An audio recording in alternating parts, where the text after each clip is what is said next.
탈모약으로 널리 처방되고 있는 두 성분에 대해 유럽의약품청 EMA에서 안전성 검토에 나섰습니다. 수년 전부터 제기된 자살 충동 유발 가능성 때문인데요. 2020년 세계적 학술지 자마에 피나스테라이드 복용과 자살과의 연관성을 분석한 논문이 게재되기도 했는데요. 탈모약과 자살 정말 연관이 있는 걸까요?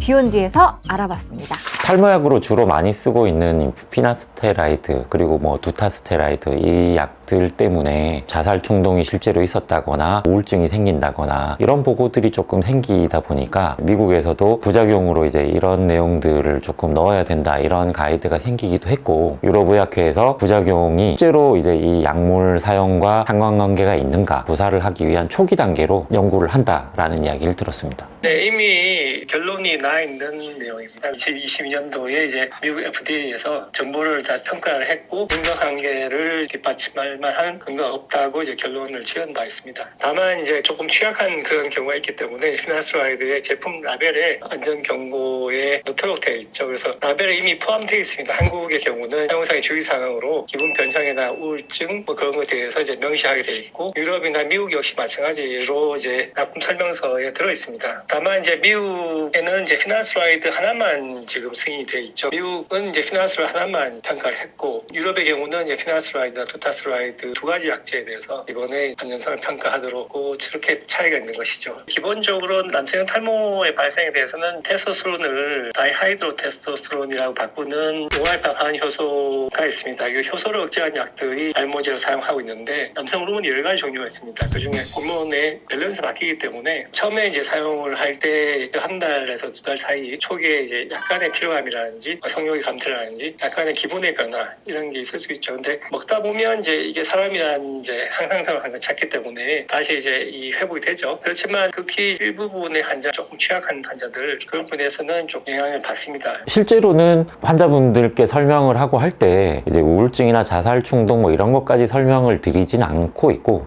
제가 그렇게 오랜 시간 처방을 하고 막 이러면서도, 그리고 계속 꾸준히 다니시는 분들이 성기능 감퇴가 물론 생기기도 하고 그것 때문에 약을 중단하는 게 낫겠다라고 생각하시는 분들은 계시긴 했지만, 우울증이 생긴다거나 자살 충동에 대한 기미를 보이신다거나 그런 거에 대한 이야기를 하셨던 분을 사실 저는 아직 본 적은 없습니다. 학술적으로는 이제 약을 복용할 경우에 전체적으로 한 1% 정도에서 기분의 변화라든지 약간 피로감이라든지 이런 거가 있을 수 있는데, 먹다 보면 대략 한두 달 사이에 이제 없어진다 그렇게 되어 있고, 만약 이제 환자가 불편감을 호소할 경우는 용량을 줄여서 사용하거나 이틀에 한 번씩 복용하거나, 혹은 이제 이 발모제가 이 약제뿐만 있는 건 아니기 때문에 다른 이제 미녹시딜 같은 이제 경구약을 사용하거나 도포제를 사용하거나 그렇게 충분히 대응을 할 수 있기 때문에 그렇게 이제 치료를 하면 되는 것이죠. 실제로 이 약 복용과 우울증이나 자살 충동이 인과관계가 있는 거인지 아닌지는 아직 밝혀진 건 아니고, 상관관계가 있을 순 있다라는 이제 연구들도 있으니까, 실제로 이제 이게